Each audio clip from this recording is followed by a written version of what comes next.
प्रिय विद्यार्थियों, नमस्कार।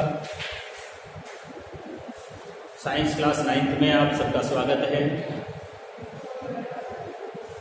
मैं कई दिनों से आपको 9th क्लास की ऑनलाइन क्लास उपलब्ध कर रहा हूँ। इसी कड़ी में मैं आज आपके सामने लेकर के आया हूँ कि क्या पदार्थ अपनी अवस्था को बदल सकता है। देखिए, जल पदार्थ की तीनों अवस्थाओं में रह सकता है, जैसे ठोस, जल कितनी अवस्थाओं में रह सकता है? तीनों अवस्थाओं में रह सकता है। पदार्थ की तीनों अवस्थाओं में रह सकता है। कौन कौन सी अवस्था? ठोस के रूप में तो आप जानते होंगे कि बर्फ, द्रव के रूप में हो गया जल, और गैस के रूप में जल की अवस्था। इस बात को हम भली भांति जानते हैं। जल पदार्थ की तीनों अवस्थाओं में रहता है, जैसे ठोस तो होगा, द्रव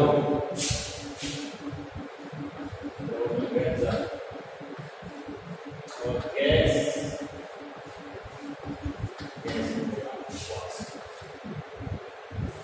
जल की वाष्प। यहाँ सभी का लिख देता हूँ, जल वाष्प। ये तीनों अवस्थाओं में होता है। अब मैं पॉइंट आपके सामने दे रहा हूँ तापमान परिवर्तन का। किसका? तापमान परिवर्तन का पदार्थ की अवस्था परिवर्तन में क्या प्रभाव पड़ता है। तो पॉइंट डालेंगे हम तापमान परिवर्तन का प्रभाव।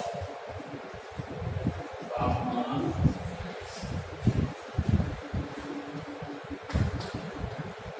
परिवर्तन का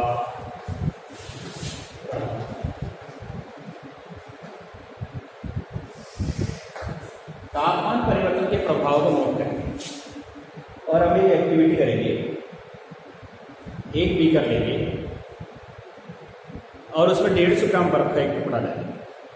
क्या करेंगे? हम पहले एक बीकर लेंगे, बीकर में 150 ग्राम बर्फ का एक टुकड़ा डालेंगे और उसको प्रयोगशाला में उपकरण है जिसके अनुसार व्यवस्थित कर देंगे। उसमें थर्मामीटर लगाएंगे। थर्मामीटर को इस तरह से लगाएंगे कि थर्मामीटर के आगे का जो बल्ब है घुंडी, वो बर्फ को क्या करती रहे? स्पर्श करती रहे। बीकर को धीरे धीरे गर्म करना शुरू करेंगे, बर्फ पिघलने लग जाएगी। थर्मामीटर में आने वाले तापमान को नोट करते जाएंगे। पूरी की पूरी बर्फ जब पिघल जाए, यानी पानी में परिवर्तित हो जाए, तब हम एक बार फिर उसके तापमान को क्या करेंगे? नोट करेंगे। यहाँ तक की क्रिया हम एक्टिविटी के माध्यम से करेंगे। क्या क्या करेंगे? देखिए, सबसे पहला काम करेंगे मैं आपको चित्र बनाकर उसके माध्यम से बताता हूँ।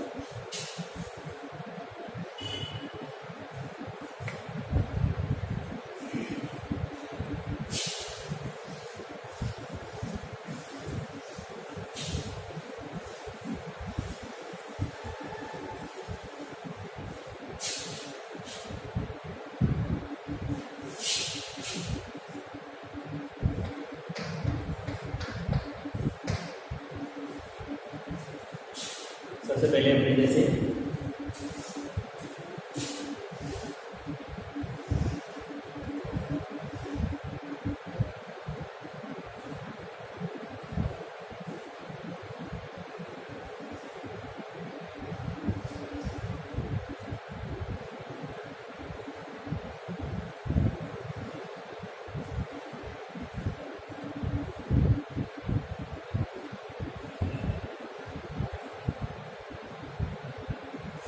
इसी पर हमने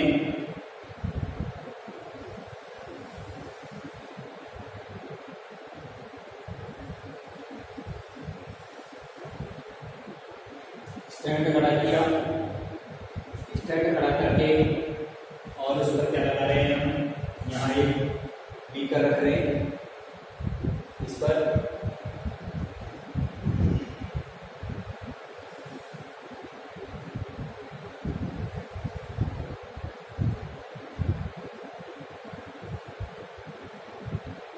ये क्या हो गया, बर्नर को रखने के लिए हो गया हमारे सामने, इसको रखने के लिए हो गया बर्नर को रखने के लिए, ये बर्नर का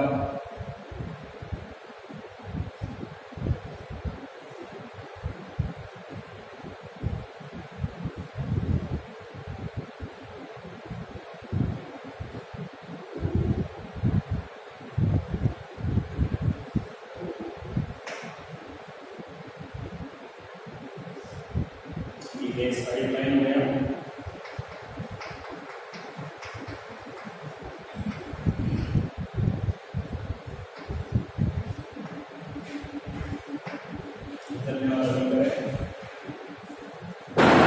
अब हम क्या देख रहे हैं कि इसके ऊपर हम क्या रख देते हैं,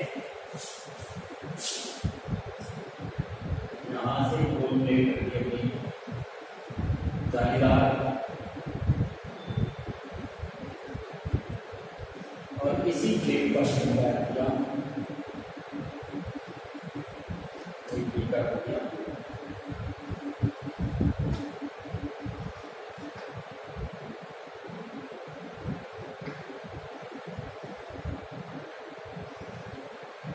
ये हमारा बीकर हो गया। और बीकर में क्या डाल रहे हैं, हमें कांच की छड़ तो पानी को हिलाने के लिए डाल रहे हैं, लेकिन थर्मामीटर लगा रहे हैं, क्या कर रहे हैं,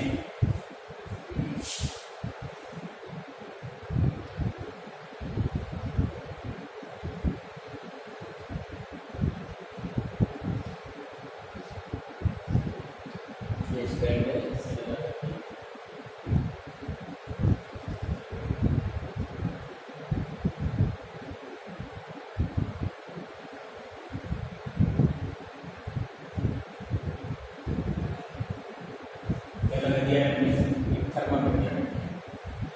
थर्मामीटर लगा करके अब हम क्या कर रहे हैं पता है, इसे गर्म कर रहे हैं, क्या कर रहे हैं, पहले बर्फ का,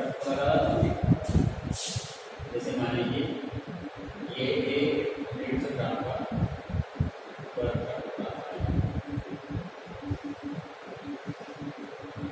है, ये बर्फ का टुकड़ा डाल दिया है, और ये एक कांच की छड़,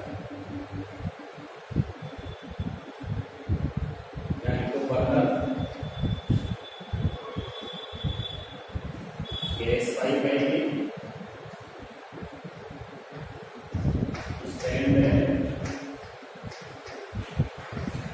ये थर्मामीटर है,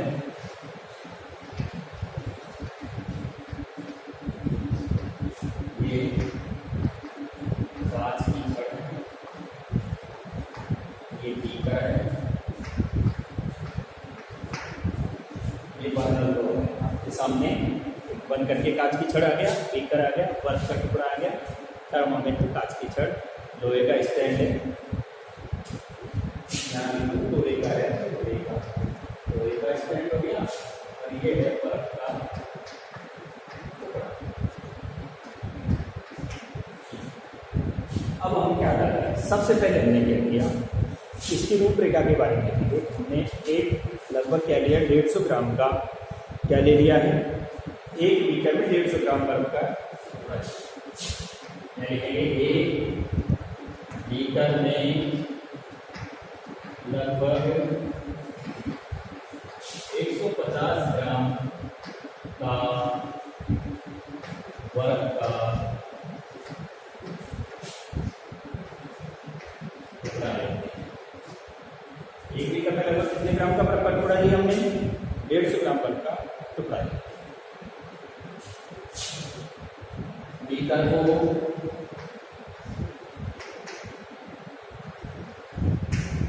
स्टैंड पर व्यवस्थित करते हैं तथा ये थर्मामीटर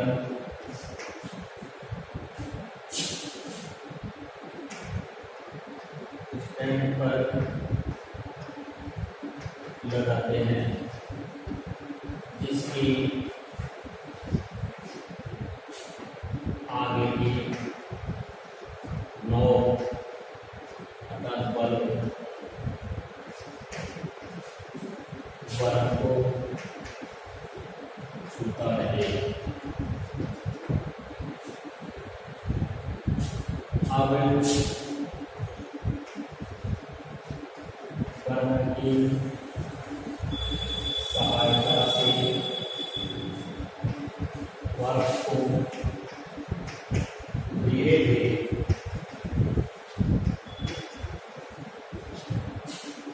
गर्म करते हैं। बर्फ को क्या करने लगे? हम बर्फ को धीरे धीरे गर्म करने लगे। बर्फ पिघलने लगती है और तापमान कम करते जाते हैं।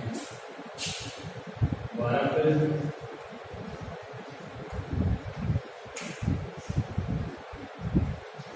पिघलती है तथा तापमान नोट करते जाते हैं। बर्फ पिघलने लगती है, तापमान नोट करते जाते हैं। जब संपूर्ण बर्फ जल में बदल गई, जब संपूर्ण बर्फ जल में पिघल गई, तब तापमान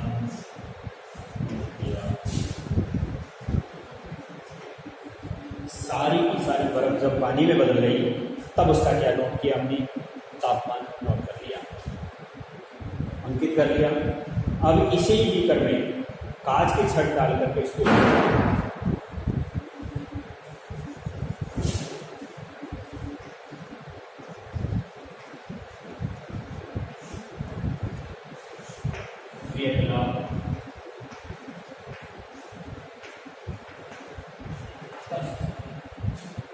क्रियाकलाप को भी क्या करना है?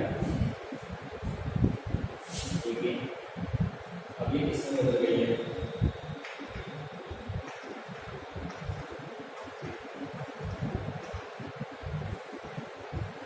बर्फ का टुकड़ा पानी में बदल गया। बर्फ का टुकड़ा था जो किसमें बदल गया? पानी में बदल गया। अब बर्फ का टुकड़ा पानी में जैसे ही बदला, बीकर को कांच की छड़ डाल करके हिलाते हुए गर्म कर रहे हैं पानी को।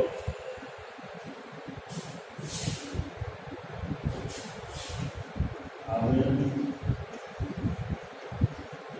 कांच की छड़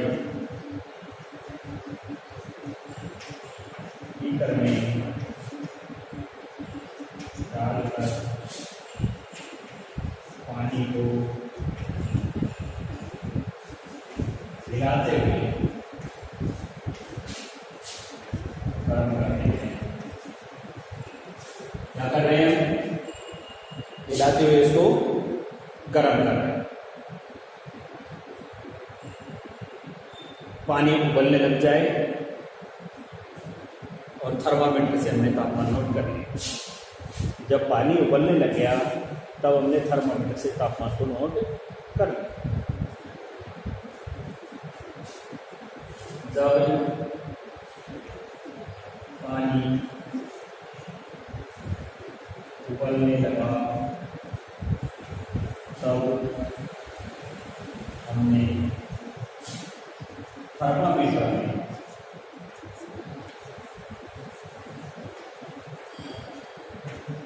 तापमान नोट कर लिया।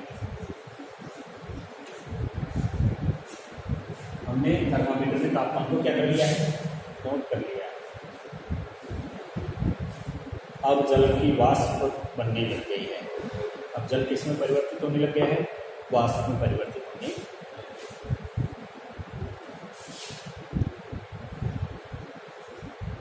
अधिक गर्म करने पर जल वाष्प में परिवर्तित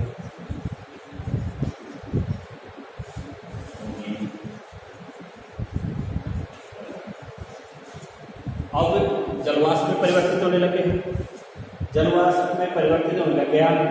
इसके बाद हमारे सामने प्रश्न बन कर गया, बर्फ क्यों पिघल जाती है। प्रश्न आ गया कि बर्फ क्यों पिघल जाती है और पानी में बदल जाती है। प्रश्न का उत्तर हम लिखेंगे, इसी चित्र को बना रहने दे रहे हैं। और बीकर में लगभग क्रियाकलाप एक हमने क्या क्या किया कि बीकर में लगभग 150 ग्राम बर्फ का टुकड़ा ले लिया, बीकर को स्टैंड पर व्यवस्थित कर दिया, थर्मामीटर स्टैंड पर लगा दिया, जिससे आगे की बर्फ छोड़ दिए बर्फ के टुकड़े को। अब बर्फ पिघलने की सहायता से बर्फ को धीरे धीरे गर्म किया, बर्फ पिघलने लगी, तापमान नोट करते जाते हैं। संपूर्ण बर्फ जल में पिघल जाती है तो तापमान नोट करते हैं। कांच की छड़ी बीकर में पानी डाल करके लाया, गर्म किया, पानी उबलने लग गया, तब तापमान नोट कर दिया, लगभग 100 डिग्री सेंटीग्रेड पर उबलता है। अधिक गर्म करने पर जलवाष्प में परिवर्तित होने लगा। और हम कहाँ तक पहुंच गए हैं, जब संपूर्ण जलवाष्प में परिवर्तित होते हैं। अब हमारे सामने कुछ प्रश्न आ रहे हैं। प्रश्न आ रहा है कि बर्फ क्यों पिघल जाती है। पहला क्वेश्चन ये है,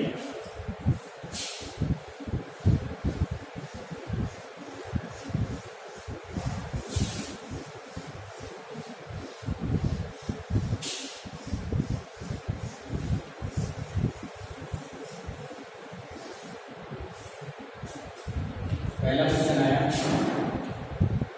बर्फ क्यों पिघल जाती है।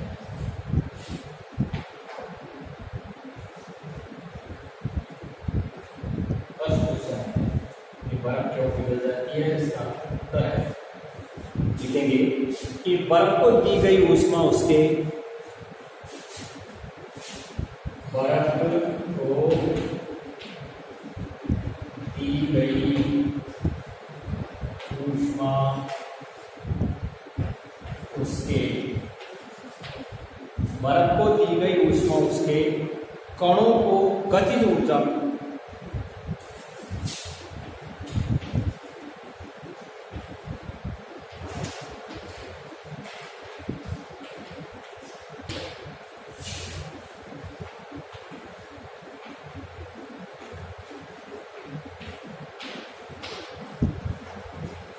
बर्फ को जो ऊष्मा दी जाती है वो उसके कणों की गतिज ऊर्जा में क्या कर देती है, वृद्धि कर देती है। इस कारण कण अपने नियत स्थान को छोड़ करके और अधिक स्वतंत्र होकर के गति करने लगते। इससे कण अपने नियत स्थान को छोड़ करके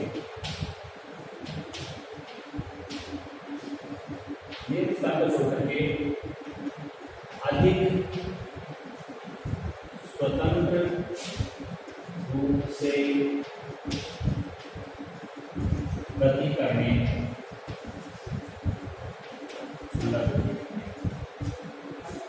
अधिक स्वतंत्र रूप से क्या करने लगते हैं, गति करने लगते हैं। एक अवस्था ऐसी आती है जब बर्फ पूर्णतः पिघल करके पानी में परिवर्तित होती है। एक अवस्था ऐसी आती है जब ठोस यानी बर्फ पिघल कर, जब ठोस यानी बर्फ पिघल करके द्रव में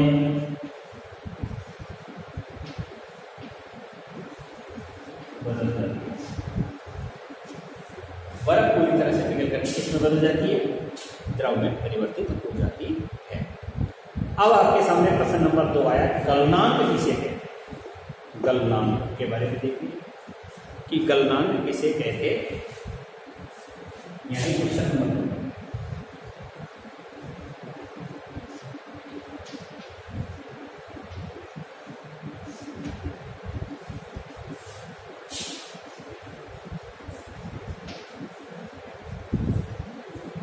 गलनांक से तात्पर्य होता है गलन अंक। गलनांक का तात्पर्य क्या है, गलनांक यानी जिस तापमान पर या वह निश्चित तापमान पर जिस पर कोई ठोस पिघल करके और द्रव में परिवर्तित हो जाता है, द्रव बन जाता है, क्या कहलाता है? इसका गलनांक कहलाता है। कि वह निश्चित तापमान पर, आंसर में क्या होगा इसका? वह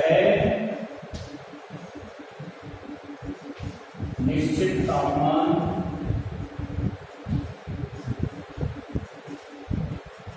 जिस पर कोई ठोस पिघलकर किसमें बदल जाता है? द्रव में बदल जाता है, द्रव में बदल जाता है।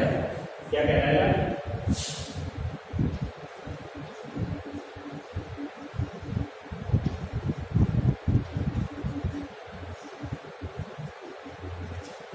वह निश्चित तापमान जिस पर कोई ठोस पिघल करके और किसमें बदल जाता है? द्रव में बदल जाता है, वह इसका गलनांक कहलाता है।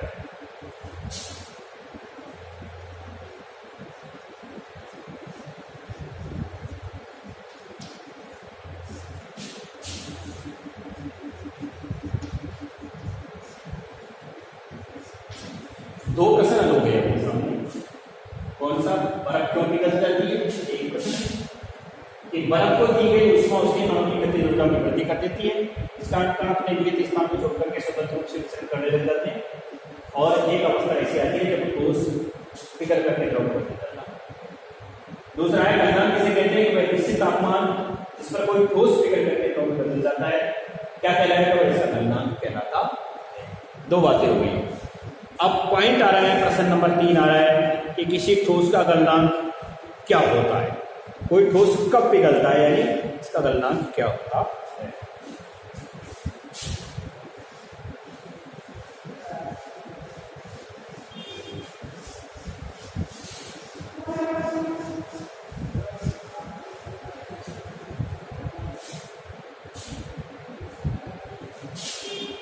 किसी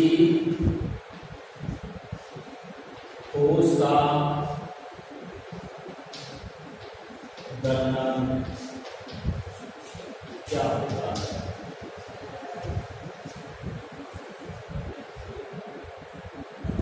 ठोस का गलनांक क्या होगा?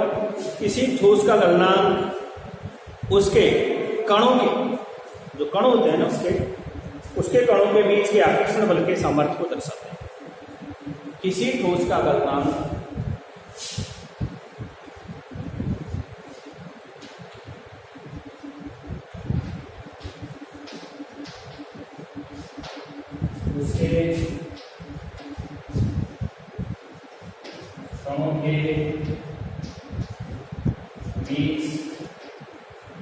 उसके कणों के बीच के आकर्षण बल को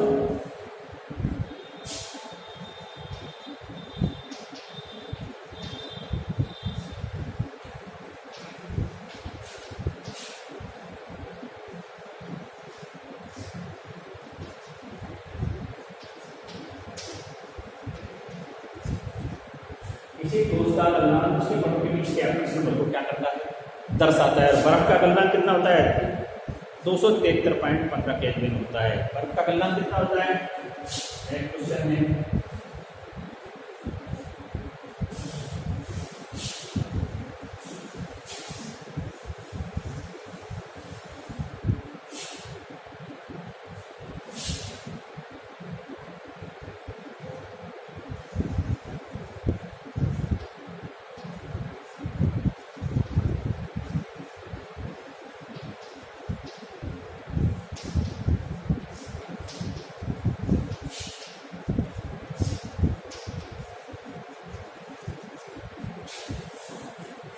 उत्तर में आ जाएगा हमारा 273.15 केल्विन तापमान है। केल्विन, डिग्री सेल्सियस और फ़ारेनहाइट, 3 प्रकार से तापमान मापते हैं। कौन कौन से? केल्विन, फ़ारेनहाइट और सेल्सियस, 3 प्रकार से तापमान मापने का काम किया जाता है। अब के आपके सामने नेक्स्ट क्वेश्चन आ गया है कि भाई गुप्त ऊष्मा से आप क्या समझते हैं? कौन सी ऊष्मा से? गुप्त ऊष्मा से आप क्या समझते हैं? गुप्त, छिपी हुई ऊष्मा।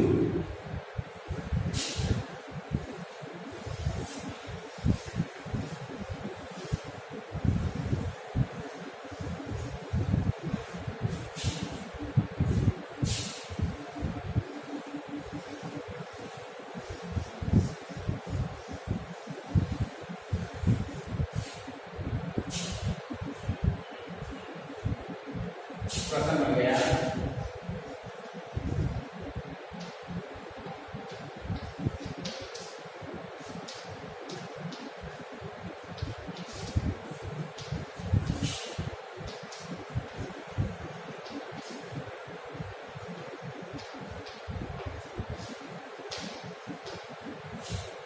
गुप्त ऊष्मा से आप क्या समझते हैं? तात्पर्य क्या हो गया देखिए सुनिए कि गलने की प्रक्रिया के दौरान जब तक संपूर्ण बर्फ पिघल नहीं जाती तापमान बिल्कुल भी नहीं बदलता है। गलने की प्रक्रिया के दौरान जब तक पूरी की पूरी बर्फ पिघल करके जल में परिवर्तित नहीं हो जाती है ना, उसका तापमान बिल्कुल भी नहीं बदलता है, उतना ही तापमान में बिना किसी तरह की वृद्धि दर्शाई इस ऊष्मीय ऊर्जा को हम क्या कर लेती है बर्फ तो शोषित कर लेती है, शोष लेती है। यह ऊर्जा बीकर में ली गई जो भी सामग्री है उसमें छुपी रहती है, इसलिए इसे ये गुप्त ऊष्मा के नाम से। क्या आया हमारे सामने पॉइंट? हमारे सामने पॉइंट आया कि गलने की प्रक्रिया के दौरान, कौन सी प्रक्रिया के दौरान?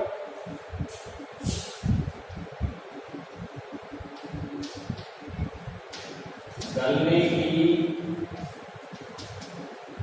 प्रक्रिया के दौरान, गलने की प्रक्रिया के दौरान जब तक संपूर्ण बर्फ पिघल नहीं जाती है, जब तक संपूर्ण बर्फ पिघल नहीं जाती है, जब तक पूरी बर्फ नहीं पिघल जाती। गलने की प्रक्रिया के दौरान जब तक संपूर्ण बर्फ नहीं पिघल जाती है तापमान नहीं बदलता है।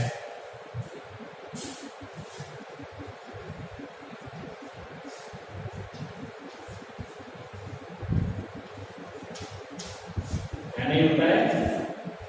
तापमान में परिवर्तन नहीं होता है, तापमान नहीं बदलता है। तापमान में बिना किसी तरह की वृद्धि दर्शाई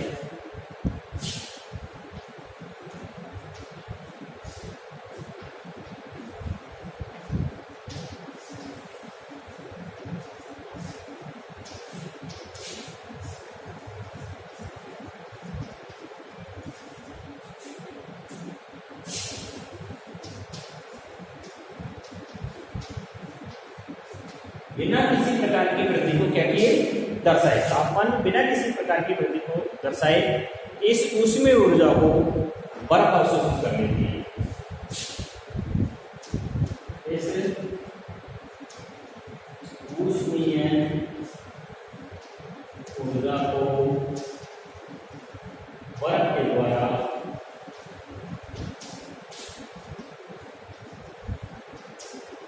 अवशोषित कर लिया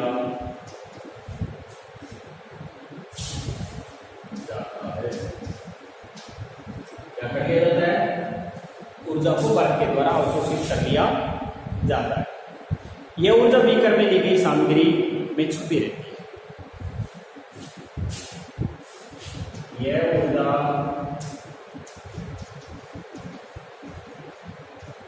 बीकर में विद्यमान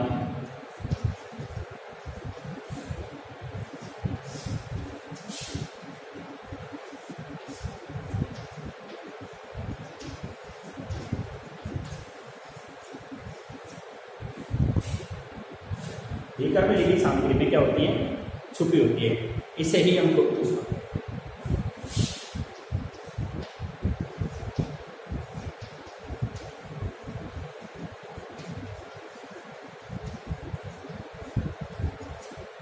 इस नाम से जानते हैं। इसे हम गुप्त ऊष्मा के नाम से जानते हैं। गलने की प्रक्रिया के दौरान जब तक संपूर्ण बर्फ पिघल नहीं जाती है तापमान में कोई बदलाव नहीं आता है। तापमान में बिना किसी प्रकार की कोई वृद्धि को दिखाए हुए ऊष्मीय ऊर्जा को बर्फ के द्वारा क्या कर लिया जाता है? चूस लिया जाता है। यह ऊर्जा बीकर में विद्यमान जो भी सामग्री उसमें छुपी रहती है, इसे क्या कहते हैं? इसे हम गुप्त ऊष्मा के नाम से जानते हैं। या गुप्त ऊष्मा को परिभाषित कीजिए। गुप्त ऊष्मा को क्या करिए? परिभाषित कीजिए। नया प्रश्न हमारा आ रहा है कि आप गुप्त ऊष्मा को क्या करिए? परिभाषित करें।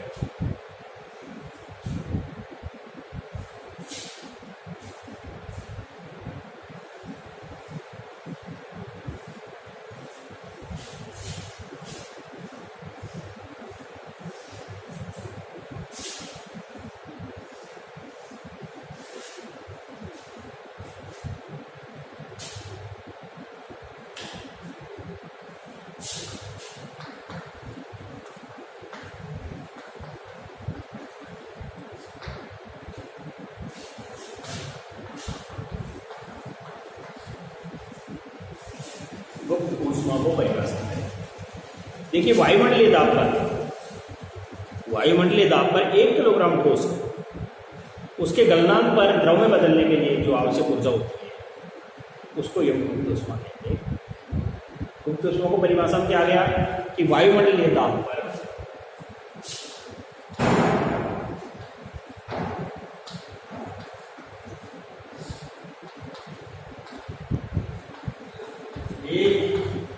किलोग्राम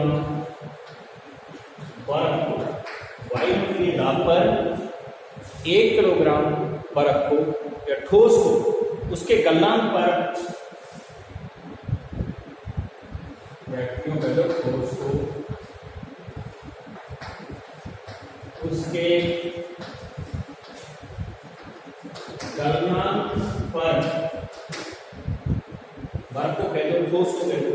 यहाँ उल्टा भी कह सकते हो आप, जैसे यहाँ में लिखूं ठोस और से बर्फ। एक ही बात है कि वायुमंडलीय दाब पर 1 किलोग्राम ठोस को या बर्फ को उसके गलनांक पर किस में बदलने के लिए, द्रव में बदलने के लिए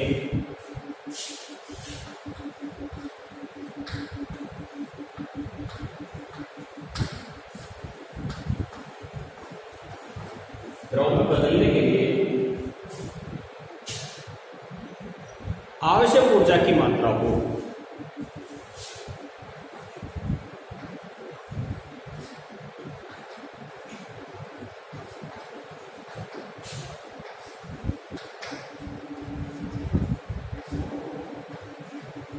गुप्त ऊष्मा कहा जाता है। इसे वायुमंडलीय दाब पर 1 किलोग्राम ठोस को बर्फ के गलनांक पर द्रव बदलने के लिए कहते हैं गुप्त ऊष्मा कहते हैं। और जल के वाष्पीकरण की गुप्त ऊष्मा क्या है? नया क्वेश्चन बन गया हमारे सामने कि जल के वाष्पीकरण की गुप्त ऊष्मा बताइए।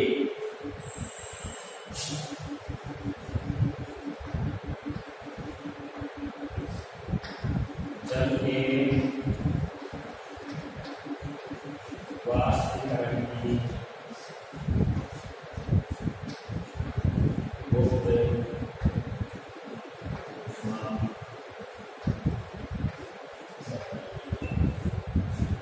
जल के वाष्पीकरण की गुप्त ऊष्मा 373 केल्विन यानी 100 डिग्री सेंटीग्रेड वाष्पीकरण की।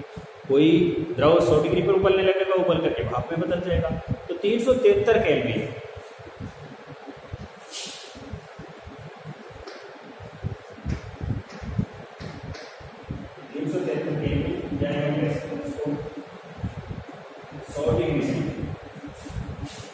क्या 100 डिग्री सेंटीग्रेड वाष्पीकरण की गुप्त ऊष्मा है। अगर ये 100 डिग्री सेंटीग्रेड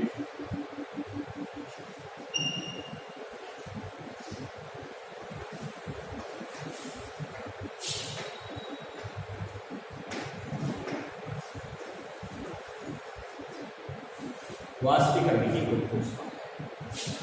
अब मैं आपको एक एक्टिविटी बताता हूँ, जैसे क्रियाकलाप। नया पॉइंट हमारा आ रहा है कि ऊर्ध्वपातन किसे कहते हैं। ऊर्ध्वपातन हमने अब तक ये पढ़ा है कि ठोस, द्रव और गैस पदार्थ की 3 अवस्था होती है। पदार्थ की कितनी अवस्था होती है? 3।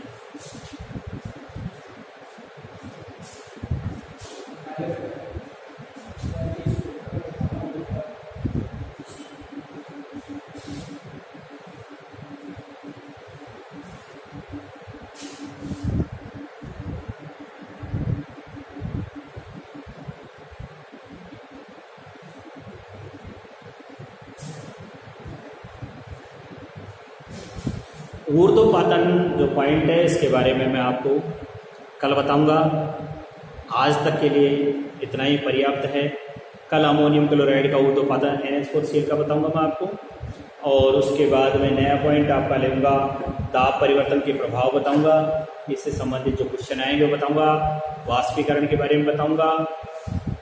आदि बातें आपकी कल हो पाएंगी। आज तक